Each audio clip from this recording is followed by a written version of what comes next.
पंतप्रधान नरेंद्र मोदी यांच्या वर्ध्यातल्या कार्यक्रमासाठी महिलांची तुफान गर्दी झालेली आहे। आज पंतप्रधान विश्वकर्मा योजनेचा वर्षपूर्ती कार्यक्रम आहे। सोबतच अमरावती इथल्या पीएम मित्रा पार्क, आचार्य चाणक्य कौशल्य विकास केंद्र योजनेचा शुभारंभ होतोय। तसंच पुण्यश्लोक अहिल्याबाई विकास केंद्र योजनेचाही शुभारंभ होणार आहे। आणि या कार्यक्रमासाठी आता मोठी गर्दी व्हायला सुरुवात झालेली आहे आणि या गर्दीमध्ये महिलांची संख्या लक्षणीय आहे। पंतप्रधान मोदींच्या या दौऱ्याच्या अनुषंगाने जय्यत अशी तयारी करण्यात आलेली आहे। मात्र या कार्यक्रमासाठी वर्ध्यात मोठी गर्दी देखील जमल्याचं दिसतंय। यात महिलांची संख्या लक्षणीय आहे।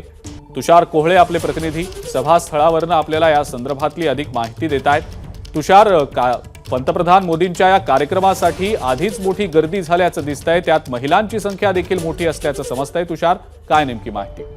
अजिंक्य, निश्चितच वर्धेच्या स्वावलंबी मैदानातलं हे दृश्य अत्यंत बोलकं आहे। तुम्ही बघू शकता की ज्या प्रकारे इथे मोठ्या संख्येने महिलांनी उपस्थिती लावलेली आहे, त्यावरून लक्षात येतं की कुठेतरी राज्य सरकारने लाडकी बहीण योजना असेल किंवा महिलांसंदर्भात ज्या योजना सुरू करण्याचा उद्दिष्ट ठेवलेला आहे, त्या पार्श्वभूमीवर मोठ्या संख्येने महिलांनी इथे हजेरी लावल्याचं पाहायला मिळत आहे। आणि महिलांना आतमध्ये सोडताना सुरक्षा यंत्रणा असेल त्यांची चौकशी करून देखील आतमध्ये सोडत आहे। मात्र एक वेगळा उत्साह इथे महिलांच्या चेहऱ्यावर आपल्याला पाहायला मिळत आहे। काही महिला आहे। ताई, कुठून आल्या तुम्ही? कारंजा तहसील। किती उत्साह आहे तुम्ही इथे कार्यक्रमाला आल्या? तर आम्हाला खूप उत्साह झाला आहे इथे आलो तर, आणि खूप चांगलं वाटत आहे आम्हाला मोदी साहेबांनी बोलवलं। तर महिलांसंदर्भात नवीन योजना, लाडकी बहीण योजना असेल, इतर योजना असेल, त्याचा फायदा दिसतो होताना? हां, सगळ्यांना झालं आहे। लाडकी बहीण योजनेचा आमच्यासाठी मोदी साहेबांनी खूप चांगली व्यवस्था केली आहे आणि सगळं ठीक आहे। महिला खुश आहे का? खुश आहे, खुश आहे। इतक्या संख्येने महिलांची गर्दी असण्याचं काय कारण वाटतं? तुमचं काय ऑब्झर्वेशन आहे?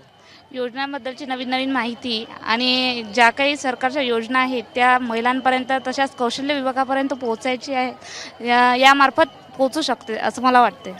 इकडे पाठीमागे जर का बघितलं ना, बघा या महिलांची गर्दी बघितली ना, सकाळी अनेक महिला सकाळी 6 वाजता घरनं निघाल्या आणि त्यांनी वर्धा गाठलेला आहे।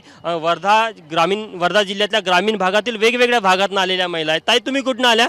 ठीक आहे, पंतप्रधानांच्या या कार्यक्रमासाठी वर्ध्यात महिलांची मोठी गर्दी झाल्याचं आपण दृश्यांमध्ये पाहतो आहोत। हजारो महिला वर्ध्यातल्या या कार्यक्रमस्थळी सध्या उपस्थित आहेत।